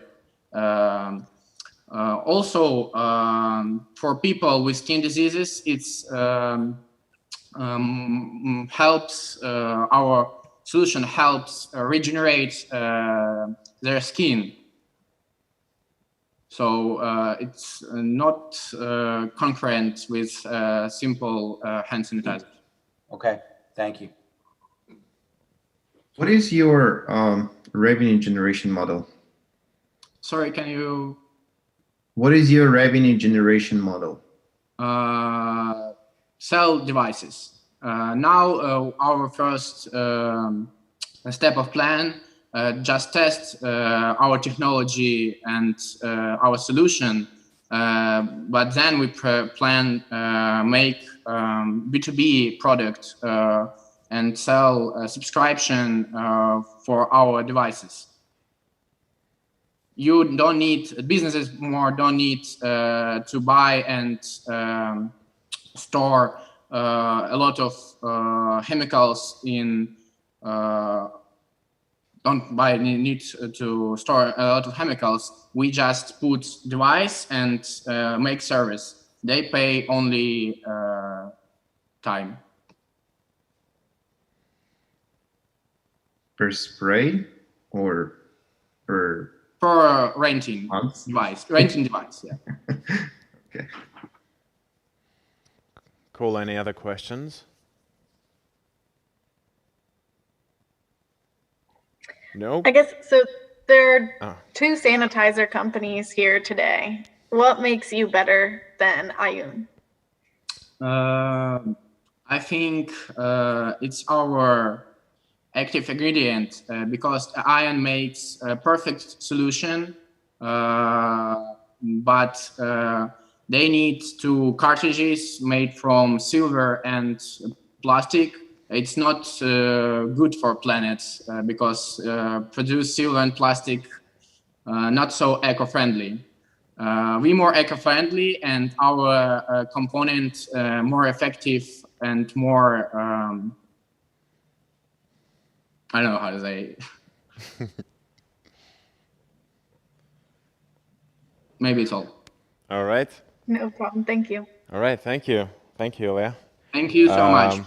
Yeah. Let's invite Adam Galavenko now. Adam, can you start presenting Saplio now? Saplio. Saplio. Okay. Yep. I thought it's from supply. All right. Sorry. Yeah. I already had all different names, so that's okay. Yeah. Sorry. Okay. Can we start now? Okay. Saplio is a platform for automating orders in the field of professional cosmetics. Working for more than 10 years in the industry, we found that beauty salons, pharmacies, and cosmetic stores have troubles planning orders for the next month. They spend a lot of time preparing orders, which is 2,000-3,000 items ordered monthly, but still often face a lack of products in storages, do not always know about new products and promotions. On the other hand, suppliers have hundreds of sales representatives and distributors to assist customers in selecting orders and resolving typical issues, which greatly increases the cost of each order. Our platform solved this pain by integrating vendor ERP systems with customer CRM system. With access to stocks and turnover of products, the systems allow you to automatically order exactly the products needed for the next period, offer new products and promotions, and automatically solve typical problems with orders, such as temporarily missing products. Accordingly, the function of the sales representative is minimized. We collect and transfer all orders to ourselves. In this way, we reduce the number of manual work by 90%, which results in savings of the third of operating costs of suppliers and is expressed in millions of dollars for each supplier. Such systems have already proven their effectiveness in the industries like FMCG and construction. Therefore, suppliers of professional cosmetics are trying to make their decisions to automate orders. But so far, with the only platform that will provide the network effect and that integrates with many CRMs, no one has come out. The size of professional cosmetics market is 200 billion. Business model is transaction fee plus subscription fee plus auction model.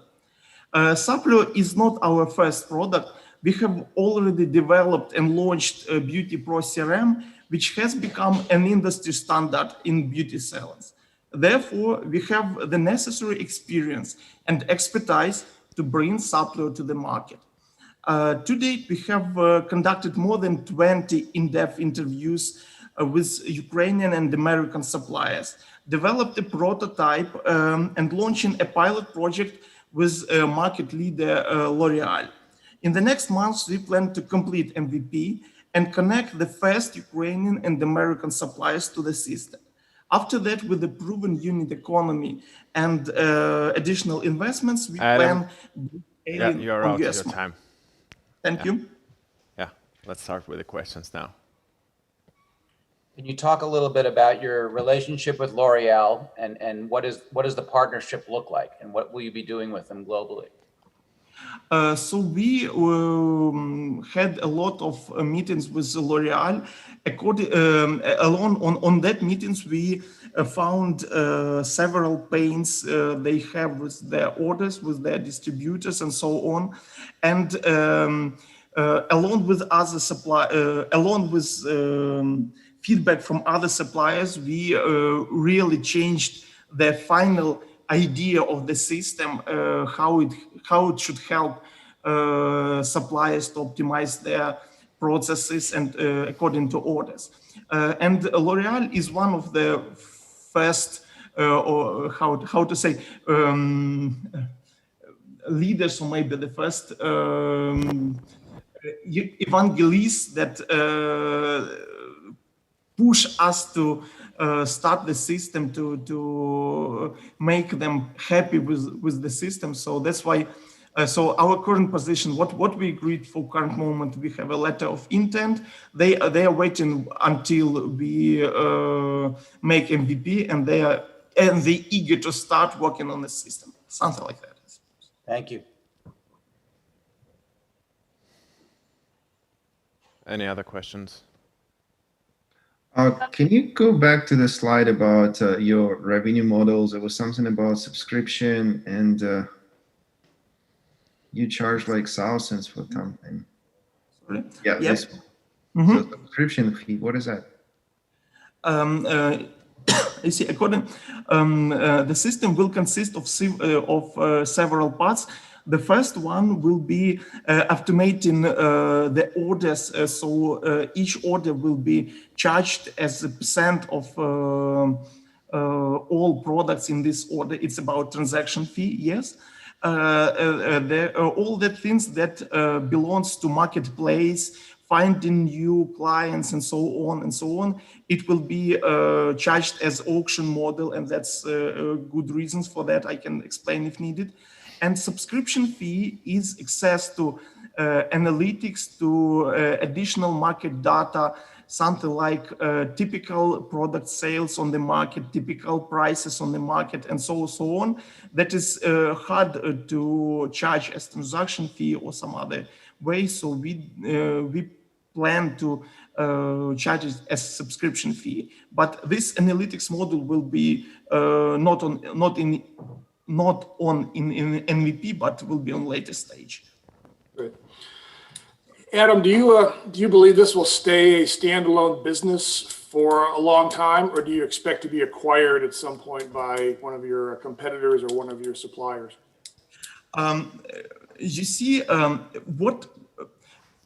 potentially some of big suppliers can be interested in the system, and that's a good reasons for that, I know.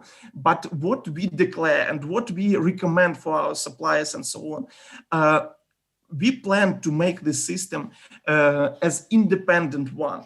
So all the suppliers can connect to the system and have the equal access and equal rights on the system. As one of suppliers, for example, the same L'Oreal, Vella, or something like that, will take a share of the company or hold the company and so on. All other suppliers will start having reasonable warnings why they do not enter the system. And I suppose it will be not a good idea for making the system wide enough on the market. So as my expectation, potentially some investments can be done from some suppliers, but it's not interesting for suppliers by themselves. It's interesting for them to take the system as independent one, a platform for all of them, and do not take, okay, something like that. Sorry. Cool. Any other questions? Yes, I have a question. Can you please tell me more which markets are you planning to target in the future, like in a course of 2, 3, 5 years after this moment, and why you choose these markets for your business? Okay, really quick. We will test on Ukrainian market. We will not take any too many efforts on it. Main market will be US. And in 2-3 years, we will come to European market as the second. Sorry, guys, but yeah, time is out. Maria, maybe, yeah, you can take this offline maybe. So, yeah, thank you, Adam. Yeah, now we need to move to the next startup. So, let's hear now Katerina Boyko, and she's going to present Smoothie. Yeah. Yes, I'm going to present. One moment. Yeah.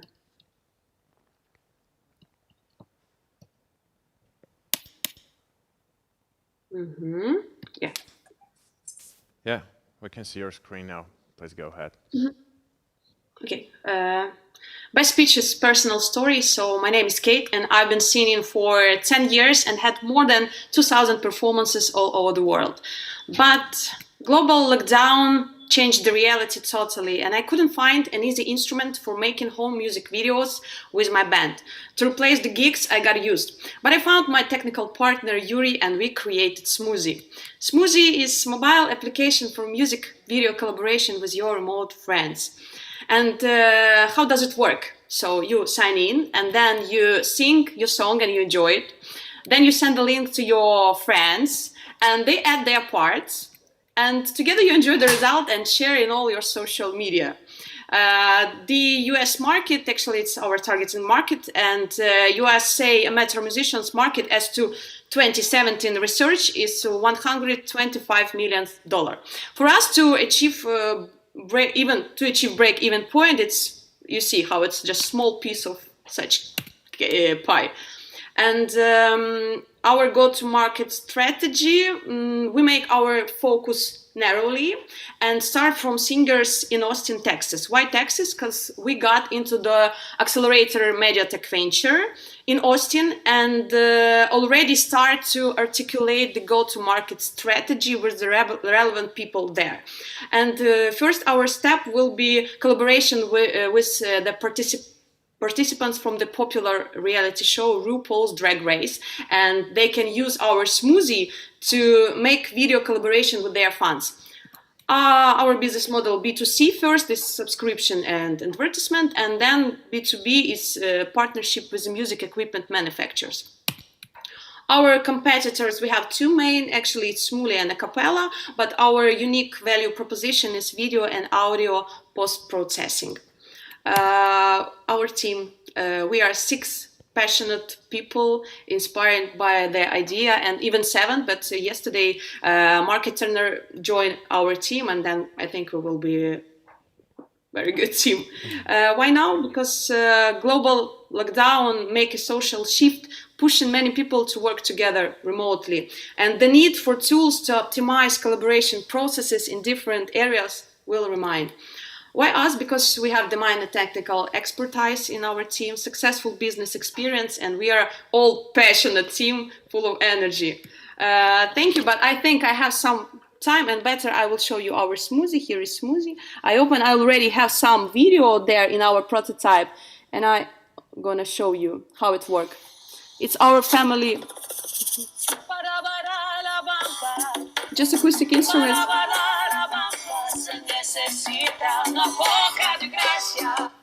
You see, you smile, so that's I cool. think the main purpose of Smoothie to bring some social joy done. Yeah, nice. Thank you, Kate. Your time is out.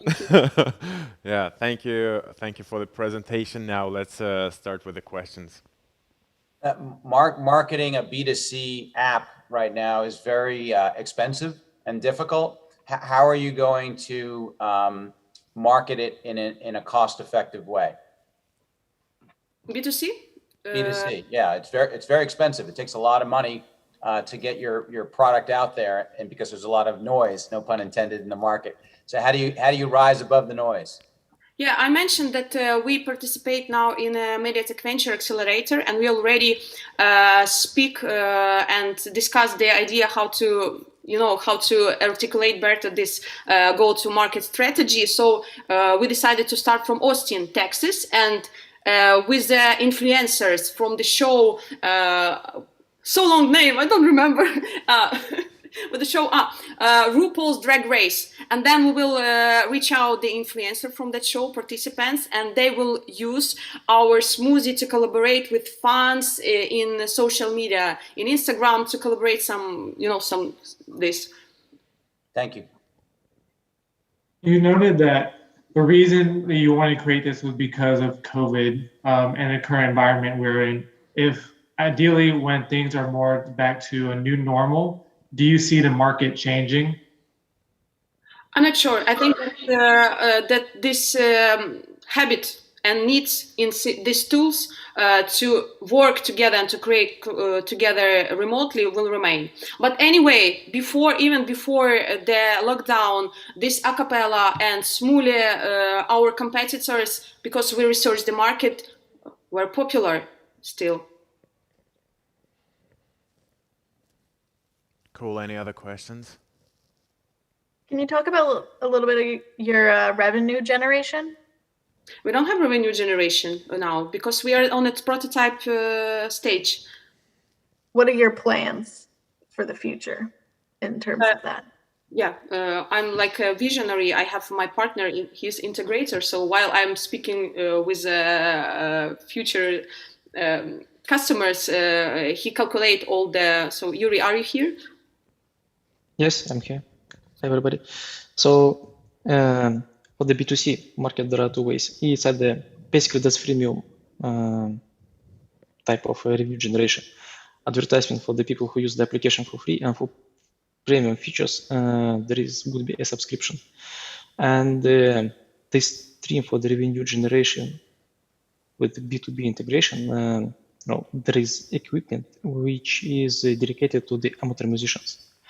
There are manufacturers of musical equipment for amateur musicians, and with bundling their applications, I think we can, we'll make some sort of partnership with these guys. I'm not sure how exactly it would happen, but it would somehow. All right. Thank you, Team Smoothie. Yeah. Thank you. Now, thank you. Now we've reached to our last startup. Let's hear now Nika Tamayo Flores. She will present Avocado AI. Yep, sure. Can you hear me? Can you see my screen? Yep, we can hear you and we can see your screen. Okay, perfect. So it's an honor being here tonight, and I'm glad to close this part of pitches. So imagine having restaurant. This is the reality. You spend 1 or 2 hours daily for ordering ingredients and still not having optimal inventory. And this means for restaurants that they waste food if they ordered too much and it was spoiled. Ordering too much also leads to excessive inventory and a lack of storage space.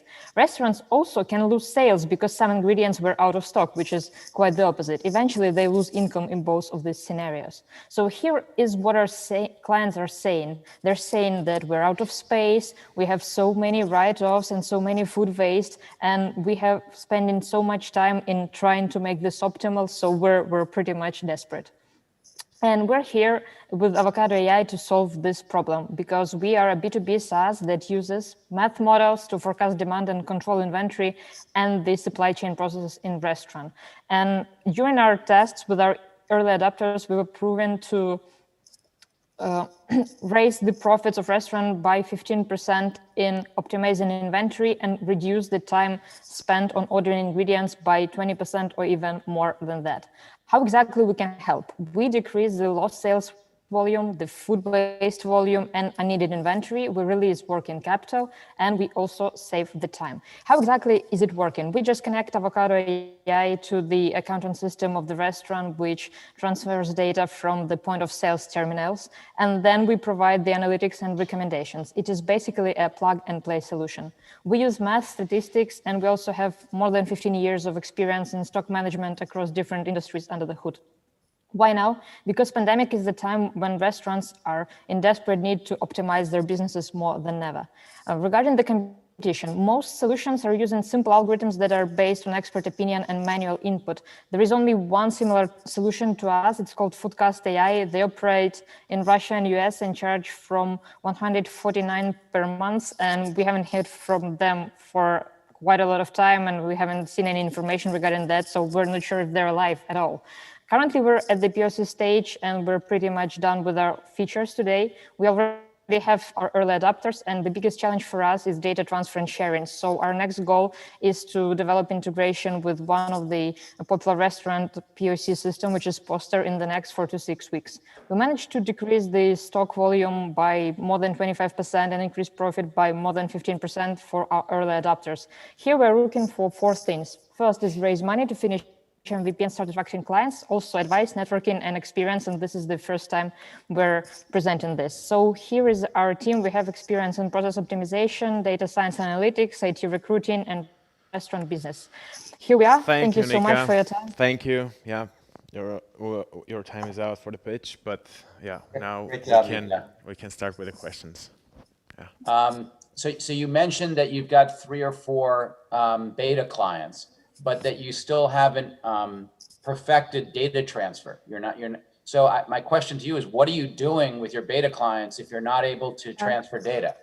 We are not able to transfer it automatically, but we can do it via the Excel sheets. All of those POS systems like Poster, iCoin, or Keeper, for example, those that are operating in restaurant industry in Ukraine, they do have some standard reports, and we can parse the data from standard reports automatically. They just need to click the button on their side, download those reports, send them to us, and then we can do the rest of it. So you're doing it manually on the back end, and hopefully you'll be able to automate that.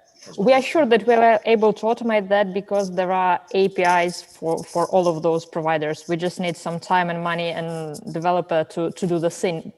The API is capable of giving us all the data we need, everything. Okay, and one other quick question, which is, what is proprietary about Avocado AI? What are you doing that other folks can't easily copy? Well, that's actually a mix of 15 years of experience in product and in optimizing inventory in different fields and of data science experience. We haven't patented the model yet because it's still in the development, but we're thinking about how to approach this problem. Thank you. Thank you. Assuming this works, which I think it probably will, similar question, 5 years from now, is this still a standalone company, or do you expect to be acquired by one of your point of service competitors? So there are 2 ways of approaching this thing. The first one, would be acquired by some bigger POS company or ERP restaurant company, and another one is building our own analytics system that will be a plug and play to different POC solutions.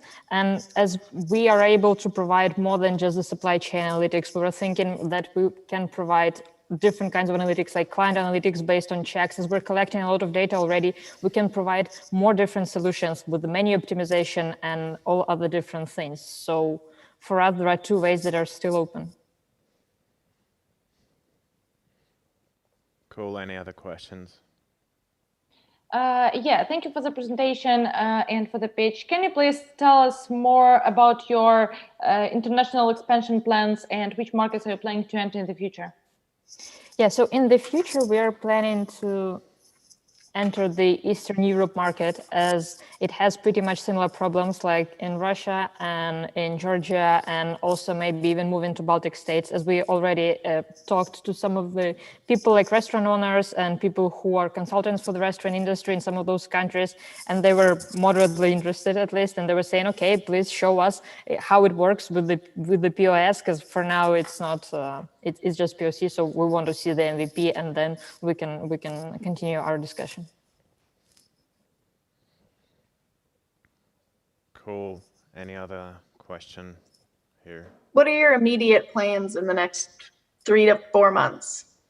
So finish MVP and start promoting ourselves on the poster marketplace, because this POS system, it works not only in Ukraine, it works in more than 12,000 restaurants around the world, and we already have contacts with them, and they're ready to support us in promoting our service, because they have the research of 5 biggest problems restaurant industry has, and inventory management is among them, so they're also interested in solving this kind of problem. So building MVP, start promotion via this channel, build the second integration with the second largest POS system, which is Icon, also has API, and we also contacted them, and they're also interested in helping us to build this kind of integration, and then just repeating the same and starting our expansion to other markets. But that's not so immediate. It's just a little bit further away. What about your management team? Yep, sure. So here is our team. We have the Victor Roman, who's a CEO, and he has a Lean Six Sigma black belt, and he's PhD and MBA graduate from IE Business School, and I have an experience in data analytics and AI and managing digital transformation, machine learning projects across the world. Our other partner, Alexandra Boguslavska, is a queen of IT recruiting and building ecosystems and communities here. So we're also planning to build maybe a community for restaurants that are willing to solve their problems. And we also have our customer success manager, Alona. She has more than 20 years of experience in different fields in different lines of management in restaurant industry, and being a restaurant executive for the last some of the last years. All right. I think that's it. Thank you so much. Yeah, thank you. Thank you. All right, guys, thank you for the presentations. I want to thank all of you. Now, judges are going to take a 15-minute break to make the decisions. Yeah, to make the then once we are done with that, we'll kind of start announcing the winners. And meanwhile, maybe we can have a conversation between us about what progress we had recently, about the fuck-ups, or I've heard that Suplio got some monies. Maybe Suplio, maybe Adam, you can tell us how you got the money from Ukrainian Startup Fund, and how do you feel about that? Thanks. Yeah, really. That was competition just yesterday. Yeah, really, it was the second case, the second time we went for USF, and this time I believe we will finish all the technical requirements. We missed several of them previous time. But I recommend to everyone who did not ever applicate to USF to do this. They helps much. Something like that. I don't know what to say. Okay. Something like that. Cool. Yeah. That's nice. And I also wanted to add that my colleague, she's going to send you a questionnaire on Slack. So please share your feedback with the team, so we'll know how to improve the sessions next time. Yeah. Sorry, real quick. So are the jurors supposed to hop off and go to the other Zoom link now? Yeah. Okay. Yeah. Thank you. Sorry, just clarifying. Sure. And all right. Let's take this coffee break again. Yeah, for 10-15 minutes. Then we'll get back to you with a list of winners. Yeah.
Just wanna hold it, don't wanna swim it over. It feels like you got it, you want your roller coaster. Don't ask me about my freedom, don't ask me about my wisdom. You want it, you need it, but why?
All right, and I'm here with the good news. And yeah, before announcing the winners, I want to thank everyone for this intense 2 days. And special thanks to CRDF for supporting the Ukrainian startup ecosystem for already several years. And we also want to thank Sigma Software for providing this premises, this nice space. Yeah, and now I will pass my voice to Chris, who is going to mention the honorable, who will do honorable mentions. Yeah, before I announce the winners. Yeah, Chris, you want to go ahead? Thank you, yes. And as you mentioned, I want to thank you all for spending the past 2 days with us. They have been long 2 days, over 10-hour days, so we all greatly appreciate it. This was the hardest deliberation that I've been a part of for the top 3. The improvement that each of you made between the initial pitch and the final pitch today was extraordinary. It was a great day of pitches across the board. Before we do our top 3, we would just like to give an honorable mention to Ion, Avocado AI, and Atmosphere. And we really look forward to working with the top 3, and I will turn it back over for the final top 3 presentation. Cool, thank you. Thank you, let's have some, let's clap for this.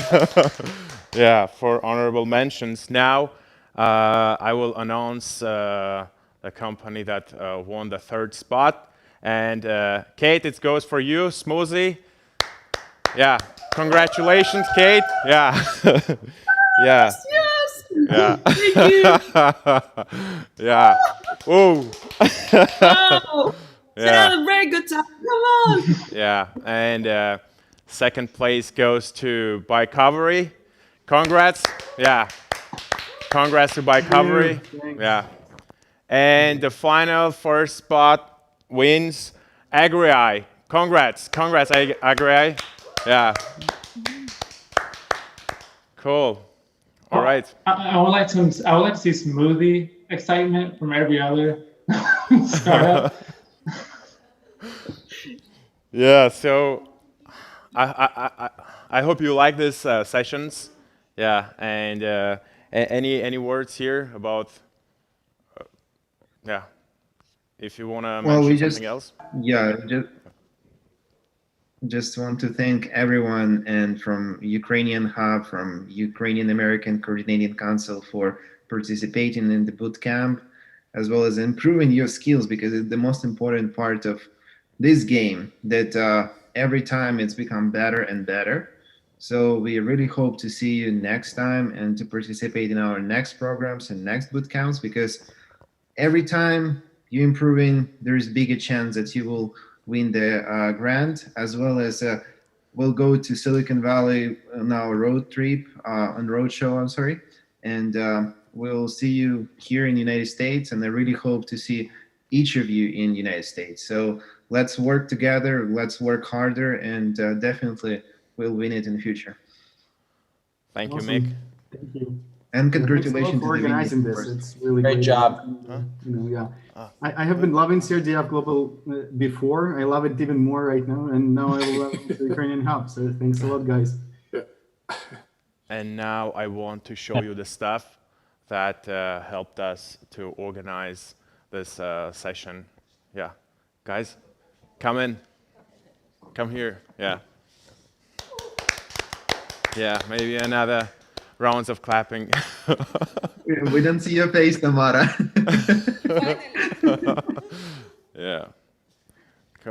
that person. Okay, good. Thank you. Oh yeah, here we go. Great, thank Yeah. you. Round Thanks. of Thank applause you. to our team in Kiev. Thank you. Yeah. And this is the end. Yeah, and this is the end. Yeah, this All is right. the end. Bye, everyone. Yeah. Thank you, guys. Bye. Thank Yeah. you. Congratulations. Celebrate. Thank Yeah. you. Thank you. Have Thank you so some much. celebration. Winners. Terrific We'll be job. in touch soon, and we look forward to seeing the rest of you in future programs. Yeah. Terrific. Thank Yeah, you. wow. Thank you. Sometimes Congrats, there's some somebody. taking picture of everyone together. We just take some Yeah. picture screenshots. So yeah, but definitely we'll do it after COVID ends, and definitely we'll do it in person again, and we'll take pictures, and we'll see everyone in Kyiv, Ukraine. So Awesome. Thank you, Mick. Take care. All right. Thank you, We can Sergio. organize online party together. Definitely. Thank you. All right. Have a good one, everyone. Thanks. Yeah. Bye. Bye.